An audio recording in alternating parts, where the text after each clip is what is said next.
Buenas tardes, somos el equipo conformado por Francisco, Regina, María y Eduardo y estamos aquí para presentarles nuestra evidencia número uno del proyecto de resolución de situación problema, el derrame de petróleo.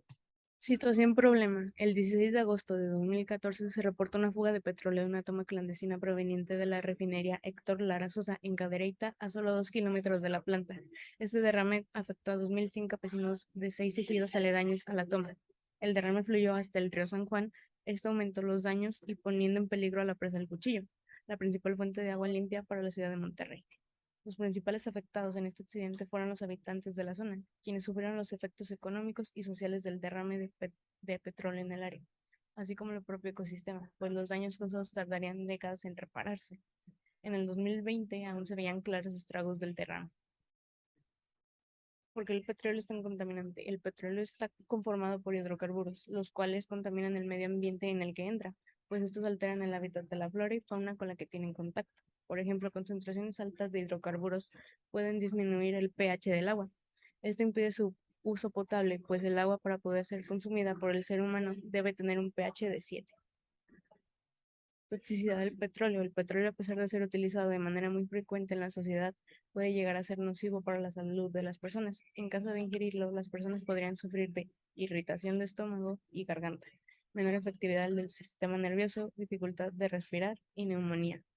Algunos hidrocarburos pueden afectar la sangre, el hígado, el vaso, los riñones y los pulmones. Pero, ¿qué es un hidrocarburo? Un hidrocarburo es un compuesto orgánico formado por átomos de carbono e hidrógeno.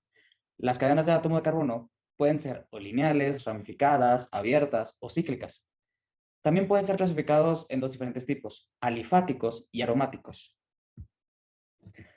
La estructura molecular de los hidrocarburos se puede clasificar principalmente en hidrocarburos saturados, insaturados, que presentan al menos un enlace doble en sus enlaces de carbono o que presentan al menos un enlace triple en sus enlaces de carbono. Unos elementos que pueden estar presentes dentro de la situación son los elementos del carbono e hidrógeno. Sin embargo, al estar involucrado el agua dentro de la situación, también se toma en cuenta el oxígeno. Y como podemos ver, aquí se encuentra los electrones de valencia del hidrógeno, que es un electrón de valencia, el carbono, que son 4, y el oxígeno, que son 6. Los hidrocarburos presentes en el petróleo se pueden dividir en tres grupos. Las parafinas, que en estas se incluye el metano y el hexano, los naftenos, en los que se encuentra el etileno y el isoctano, y los aromáticos, que es el benceno. Ahora, en el análisis de los compuestos tenemos dos tipos de compuestos. Tenemos al agua y tenemos a los hidrocarburos. De los hidrocarburos todos son covalentes y no polares. Sus estructuras casi todas son alcanos. Tenemos el metano, un carbono, es tetraédrico. Tenemos el etileno, es lineal, es alqueno porque tiene un enlace doble. Tenemos al agua, que es el único compuesto diferente, es covalente, polar. ¿Por qué polar? Porque el oxígeno tiene más electronegatividad que el hidrógeno. Tiene dos pares de electrones también, que esto le da la forma angular en su geometría molecular. Luego, el análisis de los compuestos, tenemos también el hexano, que tiene 6 carbonos, es lineal, es un alcano. Tenemos el isoctano, que tiene 8, y todos covalentes no polares. Igual menciono que es covalente no polar, pero es cíclico, y esto lo hace un aromático. Tiene también enlaces dobles. Dentro de la tabla de propiedades, todo es muy simple. Vemos que todos los hidrocarburos tienen fuerza de dispersión. Vemos que la masa molar depende del elemento y de la masa y de la, sí, del tipo de elemento y de la cantidad de carbonos e hidrógenos que tenga. La densidad, aquí vemos que hay elementos que son, todos son menos densos que el agua, todos los hidrocarburos, vaya. Tenemos dos que son gases y tres que son líquidos. Esto va a depender directamente de su punto de ebullición. Todos los hidrocarburos son no disolubles en agua, exceptuando por un pequeño grado del etileno, que viene a ser una excepción. Su disolubilidad con el agua, sus reacciones con el agua, todos son dipolo inducido por sus fuerzas de dispersión. De la viscosidad y volatilidad de los compuestos, tenemos que varios de los compuestos anteriores cuentan con viscosidad muy baja en temperatura ambiente, pues son gases en estas condiciones. La viscosidad, tenemos los 4 elementos que son viscosos por ser líquidos. Esto depende mucho de su punto de ebullición, la verdad. O sea, entendemos que el agua tiene uno y es el que más tiene porque es el que más tiene punto de ebullición y porque es el que más fuerzas intramoleculares tiene en su molécula. La volatilidad, por otra parte, es directamente proporcional al punto de vapor. Mientras menos punto de ebullición tenga una molécula, más volatilidad va a tener. Los que ya son gases, pues ya se volatilizaron, pero los que siguen siendo líquidos, importa porque si se llega a la temperatura de 52 grados, se van a hacer gaseosos. Por ejemplo, aquí tenemos que el hexano vendría a ser el que más volatilidad tiene porque tiene 58 grados, o sea, su punto de ebullición es muy temprano. Y el isoctano, pues aquí vemos que es 99, entonces todavía le falta. Método de separación del agua y el petróleo.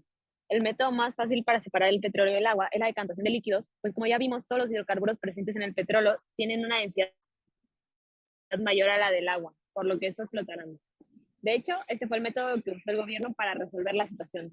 Sin embargo, el etileno tiene un pequeño grado de solubilidad en el agua, entonces no resolvió nada. Otra problemática es que las condiciones ambientales del río causan que el crudo se vaya a secciones inferiores del río, pues la corriente y el viento empujan el material hacia abajo.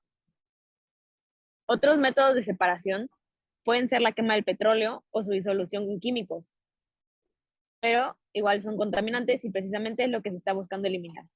Existen muchos otros métodos que son más circunstanciales y experimentales, como el uso de campos eléctricos y magnéticos, o también una malla con microporos hidrófilos para permitir el paso del agua y evitar el hidrocarburo o viceversa.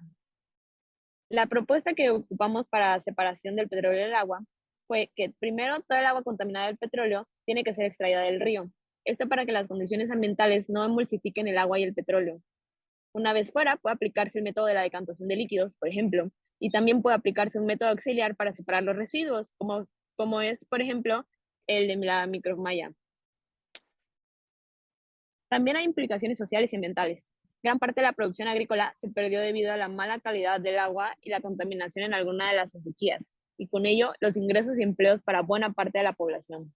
Además, factores ambientales como la flora y fauna también se vieron afectados, con el envenenamiento de organismos vivos debido a los componentes tóxicos del petróleo, además de que este mismo crea una capa sobre el agua que impide la entrada de la luz solar, lo que provoca que las especies vegetales no realicen la fotosíntesis y como consecuencia la alteración de la cadena alimenticia a la que pertenecen estas especies.